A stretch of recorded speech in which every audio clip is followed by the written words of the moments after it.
دوستو، حضرت عثمان غنی رضی اللہ تعالیٰ عنہ حضرت ابو بکر صدیق اور حضرت عمر فاروق اعظم کے بعد خلافت کی گدی پر 644 عیسوی میں مسلمانوں کے تیسرے خلیفہ کے طور پر بیٹھے، اور انہوں نے مسلمانوں کی اس خلافت کو 656 عیسوی تک یعنی لگاتار 12 سال تک سنبھالا، جو باقی کے بچے ہوئے تینوں خلفاء کے مقابلے میں سب سے لمبا وقت ہے۔ ان 12 سالوں میں سے بھی شروع کے جو 6 سال تھے وہ تو حضرت ابو بکر صدیق اور حضرت عمر فاروق اعظم کے دور کی طرح ہی پر امن گزرے، یعنی امن کے ساتھ گزرے، اور ہر اسپیکٹ سے خوب پروگریس وغیرہ بھی ہوئی۔ لیکن آخر کے جو 6 سال تھے ان میں اٹھک پٹک ہونا شروع ہوئی، اور اسی اٹھک پٹک نے ہی ایسا خطرناک روپ لے لیا کہ جس کی وجہ سے پھر نہ صرف حضرت عثمان غنی جیسے عظیم اور بڑے خلیفہ کی شہادت ہوئی، وہ بھی ظالمانہ طریقے سے، بلکہ پوری مسلم دنیا کی راجنیتی میں ہی ایسے بڑے بڑے فتنے پیدا ہو گئے کہ جن فتنوں کی وجہ سے بڑی بڑی پرسنالٹیز کی شہادتیں تو ہوتی رہیں، لیکن وہ فتنے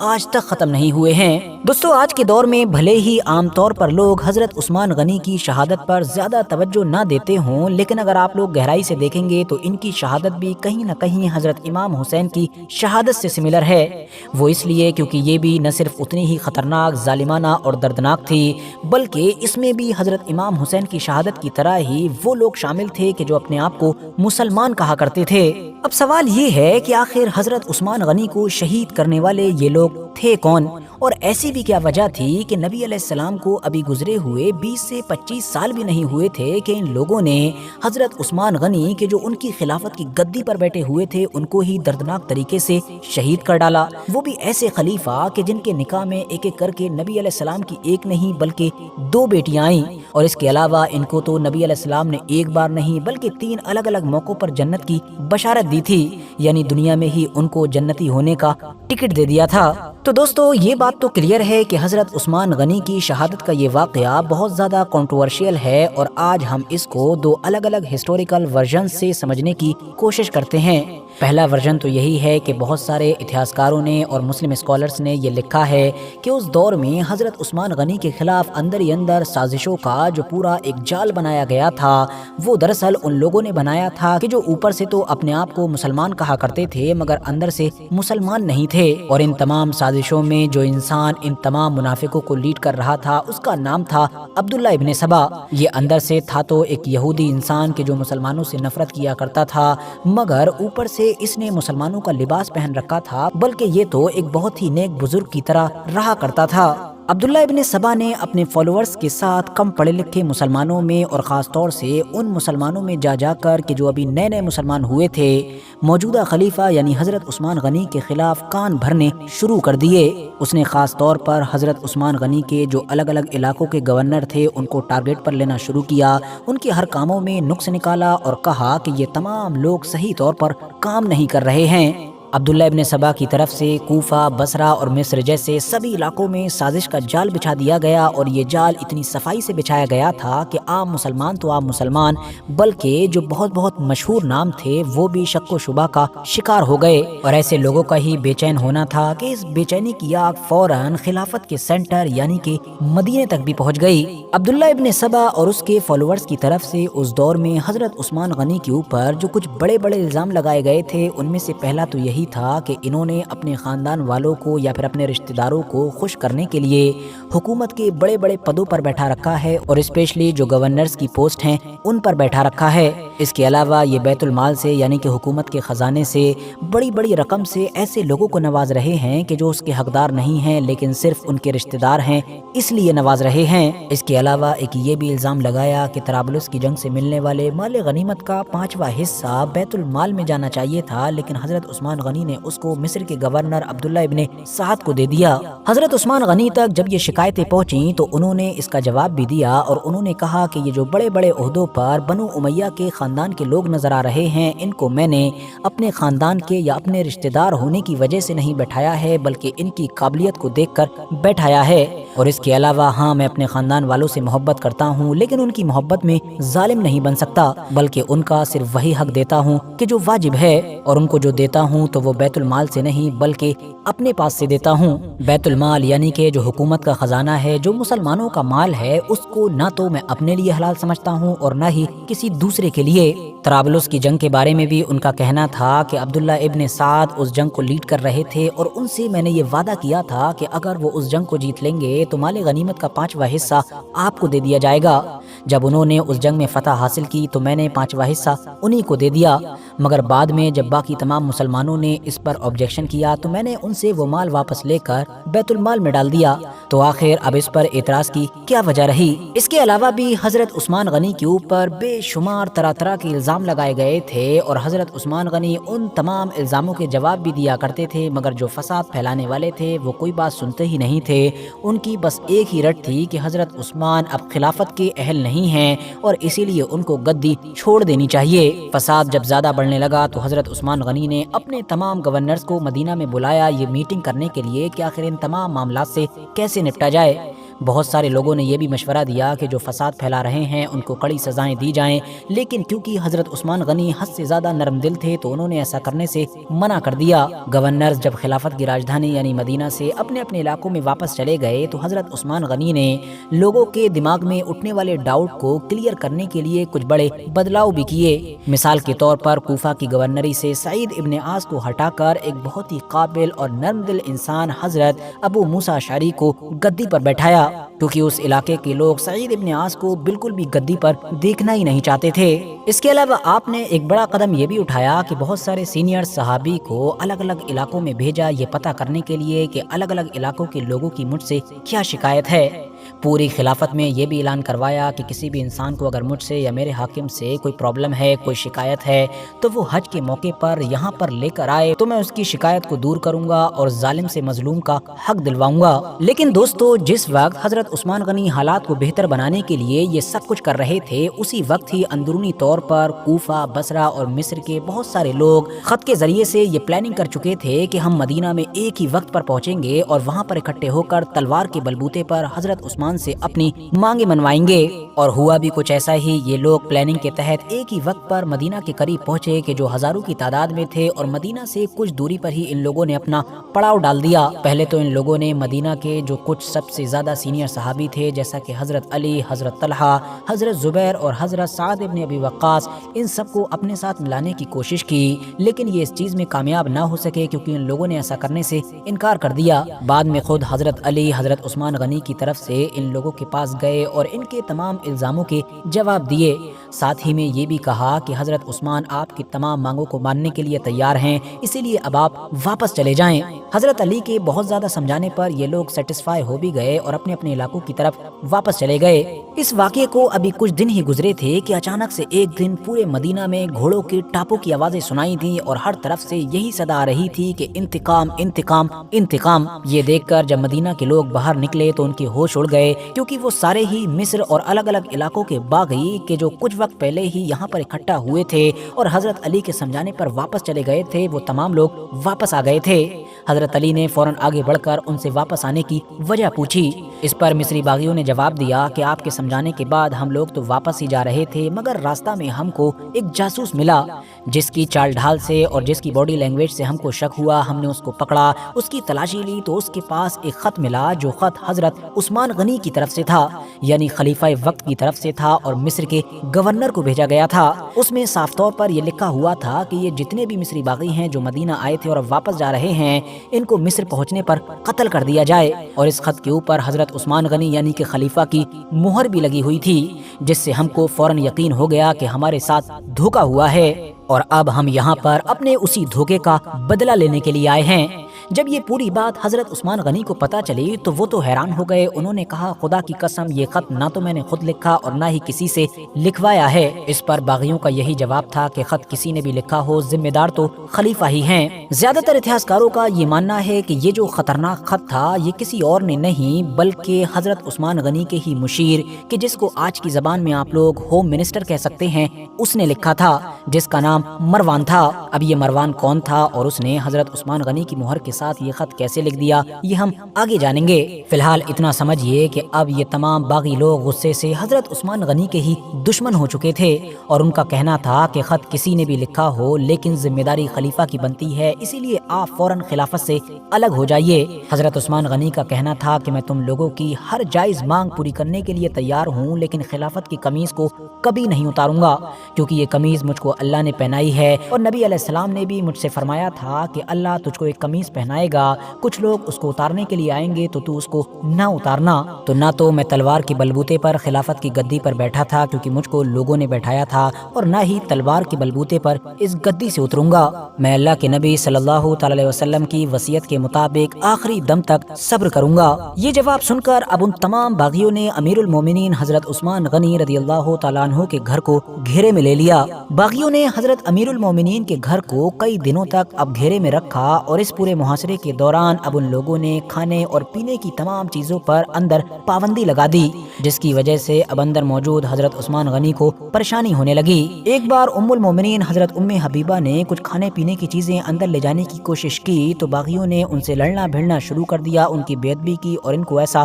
نہ کرنے دیا۔ پھر ایک بار حضرت علی نے چند نوجوانوں کے ذریعے سے پانی کی 3 مشکیں اندر بھیجنے کی کوشش کی۔ یہ نوجوان ان لوگوں سے بھیڑ کر اور کچھ زخم کھا کر اندر جانے میں کامیاب رہے۔ اس دور میں مدینہ کے اندر جتنے بھی بڑے بڑے اور مشہور صحابی تھے ان لوگوں نے ان باغیوں کو باری باری سے سمجھانے کی کوشش کی۔ خود حضرت عثمان غنی نے بھی کئی بار چھت کے اوپر آ کر ان لوگوں کے سامنے بااثر تقریریں کی، ان کو سمجھانے کی کوشش کی کہ آخر میں کون ہوں، لیکن ان کے اوپر کسی بھی چیز کا کوئی اثر نہیں ہوا۔ ان باغیوں نے حضرت عثمان غنی کے گھر کی طرف جانے والے ہر راستے پر مضبوط پہرے بیٹھا دیے تھے تاکہ کوئی بھی ان کی مدد کے لیے نہ پہنچ سکے، لیکن پھر بھی جیسے تیسے مدینے کے لگ بھگ 700 نوجوان حضرت عثمان غنی تک پہنچنے میں کامیاب رہے تھے۔ ان لوگوں نے حضرت عثمان سے اجازت مانگی کہ ہم لوگ ان باغیوں سے جنگ کریں، مگر حضرت عثمان غنی کے جو اس وقت دنیا کی سب سے بڑی اور سب سے طاقتور حکومت کی گدی پر بیٹھے ہوئے تھے، انہوں نے کہا کہ تم لوگوں کو خدا کا واسطہ میرے لیے کوئی بھی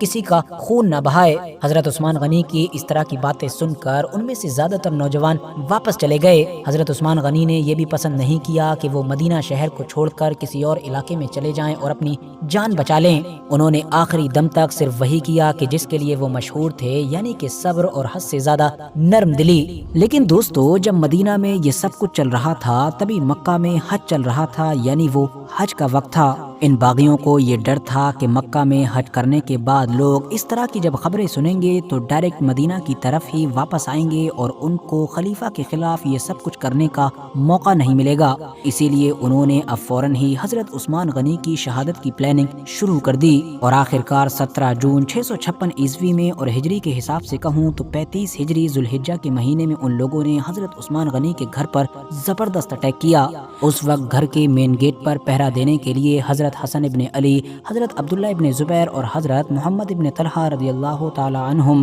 اور ان کے علاوہ کچھ اور بھی نوجوان کھڑے ہوئے تھے۔ انہوں نے باغیوں کا ڈٹ کر مقابلہ کیا اور زخمی ہونے کے باوجود بھی کسی کو اندر نہیں گھسنے دیا، لیکن تبھی موقع پا کر چپکے سے 4 کے قریب باغی پاس والے گھر سے دیوار کود کر حضرت عثمان غنی کے گھر میں انٹر ہونے میں کامیاب ہوئے۔ اس وقت حضرت عثمان غنی روزے سے تھے اور قرآن کی تلاوت کر رہے تھے۔ اسی وقت ہی ان ظالموں نے لوہے کی ایک سلاخ، نیزہ اور تلوار کے ذریعے سے ان پر وار کیا۔ ان کی بیوی سیدہ نائلہ ان کو بچانے کے لیے آگے آئیں تو ظالموں نے تلوار سے ان کی انگلیوں کو بھی کاٹ دیا، اور اس طرح سے 82 سال کی عمر میں نہتے خلیفہ یعنی کہ حضرت عثمان غنی رضی اللہ تعالیٰ عنہ کو شہید کر دیا گیا۔ مگر دوستو، ہماری یہ بات یہیں پر ختم نہیں ہو جاتی ہے، بلکہ آپ لوگوں کے دماغ میں یہ سوال ہوگا کہ بھائی وہ مروان کون تھا کہ جس نے حضرت عثمان غنی کی مہر لگا کر خط لکھ دیا تھا اور جس کی وجہ سے ہی یہ سارا معاملہ ہوا تھا؟ تو دوستو، یہیں سے حضرت عثمان غنی کی شہادت پر ہمارا دوسرا ہسٹوریکل ورژن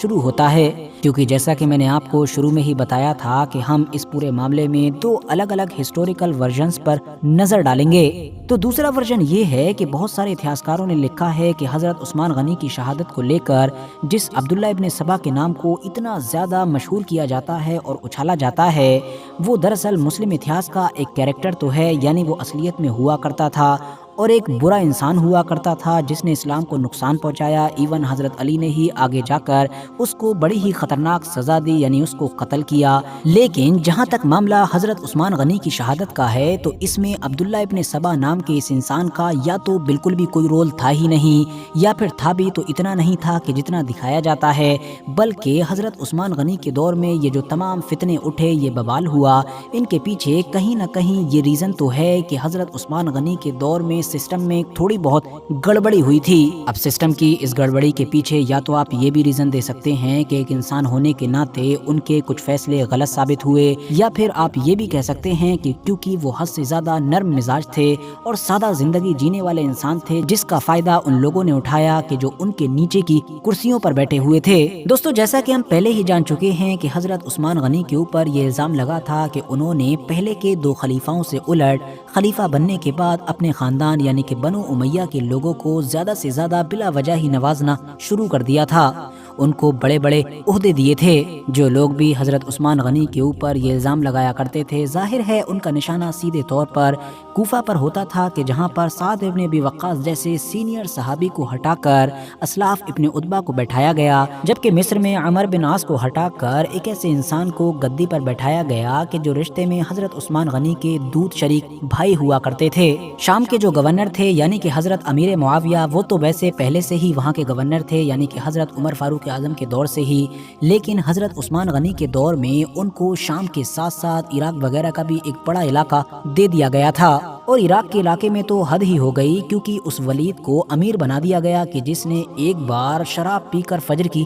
نماز تک پڑھا دی، جس کی وجہ سے اب عراق کے علاقے میں حضرت عثمان غنی کے خلاف بغاوت اٹھنے لگی، جس میں ایون خود صحابہ کی اولادیں تک شامل تھیں۔ مگر دوستو، ان تمام چیزوں میں جو غلطی تھی وہ حضرت عثمان غنی کی نہیں تھی، بلکہ قصور اسی مروان کا تھا کہ جس کا ذکر ہم پہلے ہی کر چکے ہیں، اور جو حضرت عثمان غنی کا پرسنل سیکریٹری ہوا کرتا تھا۔ یہ وہی مروان تھا کہ جس کو اس کے والد کے ساتھ کسی دور میں نبی علیہ السلام نے مدینہ سے باہر نکال دیا تھا، کیونکہ وہ نبی علیہ السلام کی مذاق اڑایا کرتا تھا۔ لیکن حضرت عثمان غنی کے دور میں اس کی نہ صرف مدینہ میں واپسی ہوئی، بلکہ یہ تو ان کا پرسنل سیکریٹری بن گیا، یعنی کہ ہوم منسٹر۔ مروان اور اس کے تمام ساتھیوں نے حضرت عثمان غنی کے چاروں طرف ایک حلقہ بنایا ہوا تھا، یعنی کسی بھی ملک سے آنے والے کسی بھی فریادی کو ان تک پہنچنے ہی نہیں دیتے تھے۔ زیادہ تر چیزوں سے ان کو بے خبر رکھا جاتا، ایون اگر ان کے لیے کوئی خط آتا تو وہ بھی ان تک پہنچ ہی نہیں پاتا۔ زیادہ تر جو شکایت وغیرہ کے خط آتے تھے ان کا تو کوئی اوٹ پٹانگ جواب یہ خود مروان لکھ کر ہی مہر لگا کر